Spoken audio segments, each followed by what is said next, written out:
మాట్లాడడం జరుగుతుంది. ఇప్పటి వరకు కూడా ఇది ఒక కొలిక్కి రాలేదని చెప్పొచ్చు. అయితే నేను ఒంటరిగా పోరాటం చేస్తున్నాను లావణ్య చెప్పడం అయితే జరిగింది. ఇప్పుడు మాత్రం ఆ పోరాటంలో వాళ్ళ కుటుంబ సభ్యులు కూడా తోడున్నారని వాళ్ళైతే చెప్పడం జరుగుతుంది. అసలు నిజాలు ఏంటో కొన్ని వాళ్ళ నాన్నని అడిగి తెలుసుకునే ప్రయత్నం చేద్దాం. అంకుల్ నమస్తే. చెప్పండి, మీకు లావణ్యకి మరి రాజ్ తరుణ్‌కి పెళ్లి జరిగిందని మీకు ఎప్పుడు తెలిసింది? అంటే ఏ సంవత్సరం తెలిసింది? అంటే ఒక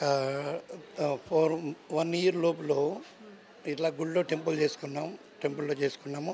తర్వాత అందరి సమక్షంలో గ్రాండ్గా చేసుకుందాము అని ఇప్పుడు మూవీ షూటింగ్లో బిజీ ఉన్నాం.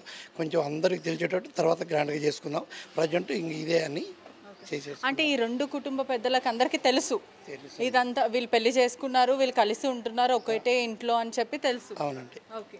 మరి ఇప్పుడు అన్ని ఏళ్ళ నుంచి వీళ్ళు సుమారుగా అసలు రాజ్ తరుణ్ హీరో కాకముందు నుంచి లావణ్య ఉంది, మేము ఎంతో అంత హెల్ప్ చేస్తున్నాం, ఇంటి దగ్గర నుంచి బియ్యం కూడా ఇస్తున్నామని లావణ్య చెప్పింది. అయితే అయినప్పటికీ కూడా అంత మంచిగా ఉన్నారు వీళ్ళు, అంత క్యూట్ కపుల్ అని కూడా చెప్పొచ్చు. ఇప్పుడు ప్రధానంగా రీజన్ ఏమై ఉంటుంది అంటే ఒక లావణ్యని వద్దు అనడానికి? అంటే వాళ్ళ మధ్యలో ఒక చీడ పురుగు చేరిందమ్మా. మధ్యలో చీడ పురుగు అని చెబుతాను, నేను పేరు కూడా చెప్పనమ్మా. చీడ పురుగు చేరింది, ఇద్దరి మధ్యలో ఒక చీడ పురుగు చేరింది. ఆ చీడ పురుగుని ఏం చేయాలమ్మా? అది ఏమంటారు, కెమికల్ పెట్టి ఆ చీడ పురుగుని చంపేస్తాం. అలాగా చీడ పురుగుని తరిగితే మా పాపకు తరుణ్కు ప్రియ. రాజ్ ఫ్యామిలీ వాళ్ళు మరి మీరు ఎలా ఉండేటోళ్ళు? అంటే పండుగలకు మీరు కలిసే వాళ్ళ లేకంటే మొత్తం కలిసేవాళ్ళం, అంతా మంచిగానే ఉండేవాళ్ళం. వాళ్ళతో మేము ఫోటోలు దిగేవాళ్ళం, మేమంతా కలిసి ఫ్యామిలీగానే ఉండేవాళ్ళం. ఎప్పుడు చేద్దాం అంతేనమ్మా. మా పాపని యూఎస్ పంపించేటప్పుడు కూడా మేమంతా కలిపి ఒక రోజంతా మంచిగానే ఉండి ఎయిర్పోర్ట్ దాకా మంచి గ్రాండ్గా సాగనం పంపించాం. యూఎస్కి వెళ్ళిన తర్వాత కుక్క పిల్లల కోసం రావడం జరిగింది బయటికి. అది పంపించినట్టు మీకు తప్ప ఎవరికి తెలియదు తను యూఎస్ వెళ్తున్నట్టు. ప్రధానంగా తను డ్రగ్స్ తీసుకుంది అని చెప్పి ఆరోపణలు వస్తున్నాయి. అంటే మీ పాప నిజంగానే డ్రగ్స్ తీసుకుంది? లేదమ్మా, అలాంటిది లేదు. అంత క్రెడిట్ చేశారు. అంటే దీని వెనకాల ఎవరైనా పెద్ద హస్తం ఉంది అని మీరు అట్లా భావిస్తున్నారా? ఇంకెవరు హస్తం ఉందమ్మా? అంత క్రెడిట్ చేయించిన కర్త కర్మ క్రియ అంతా తానే, అంతే. అంటే కేవలం మీ కూతుర్ని వదిలించుకోవడానికే ఇటువంటివి, అంటే ఒక క్యారెక్టర్ అసాసినేషన్ చేయడము, తను ఒక డ్రగ్గిస్ట్ అని చెప్పడం, ఇవన్నీ కేవలం ఇవన్నీ మలహోత్ర. ఇప్పుడు చెప్పాను కదమ్మా, ఒక చీడ పురుగు దొరికిందని. చీడ పురుగు ఎవరో కాదు, మల్వి మల్హోత్ర. అది రాజ్ వాళ్ళ ఫ్యామిలీ కుటుంబ సభ్యులు అంటే ఈ గొడవలు స్టార్ట్ కాకముందు బాగా మాట్లాడుకుంటుండే, మీరు కూడా మాట్లాడుకుంటే ఎప్పుడైతే మీడియాలో కానీ తను కేసు పెట్టడం జరిగింది అప్పటి నుంచి మీకు కాంటాక్ట్లో రావడం కానీ లేదంటే సామరస్యంగా మాట్లాడుకుందామని ఇటువంటివి ఏమైనా బయటకు వస్తున్నాయా? ఉన్నప్పుడు తనతో మాట్లాడితే ఎలా ఉంది హెల్త్ అని, అది మామూలే కదమ్మా, సహజీవనం.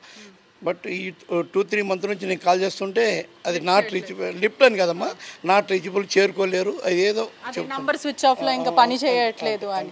అంటే మీ వైపు ఏమైనా వచ్చిందా ఇలా సరే మనం కాంప్రమైజ్ చేసుకుందామని? లేదమ్మా, నాతోటైతే తెలీదు.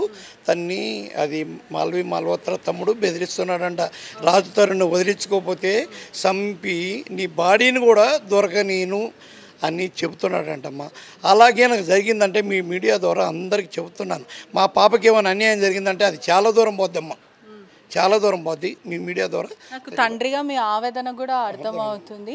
అదేవిధంగా లావణ్య చెప్పండి, ఇప్పటి వరకు మీరు న్యాయ పోరాటం చేస్తున్నారు, అదేవిధంగా మొన్నటి వరకు మేము చూసిన లావణ్య వేరు, ఇప్పుడు లావణ్య అంటే మాకు చాలా స్ట్రాంగ్గా కనిపిస్తున్నారు. అంటే ఈ ధైర్యం మీకు ఎక్కడి నుంచి వచ్చింది? అంటే అడ్వకేటా లేకపోతే మీడియా మిత్రులందరూ మీ సపోర్ట్గా ఉన్నారని? టు బి హానెస్ట్, నిజం చెప్పాలి అంటే పడ్డ నిందలు, పడ్డ మాటలు ఎంతవరకు నన్ను స్ట్రాంగ్ చేశాయంటే ఇప్పుడు నేను ఇక్కడ ఉన్నంత ఇంకెంతకంటే ఇంకా నిజంగా ఏమీ లేదు.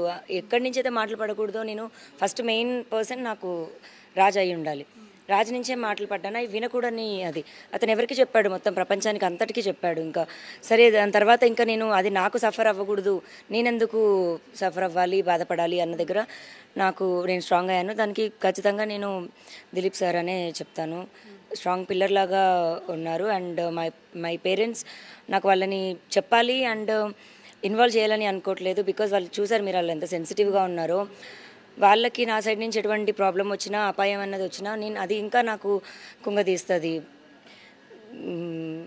మీకు అదే విధంగా అనేక బెదిరింపులు కూడా వస్తున్నాయి. అంటే ఏదైతే రాస్తారు నుంచి మీకు ఇంత యానిమల్ని ఇస్తాము వదిలేసే అని చెప్పి అనేక బెదిరింపులు వస్తున్నాయా మీకు? వస్తున్నాయి, వాట్సాప్ మెసేజ్ వస్తున్నాయి, ఇన్స్టాగ్రామ్లో మెసేజ్ వస్తున్నాయి, అన్నోన్ నెంబర్స్ నుంచి కాల్స్ వస్తున్నాయి.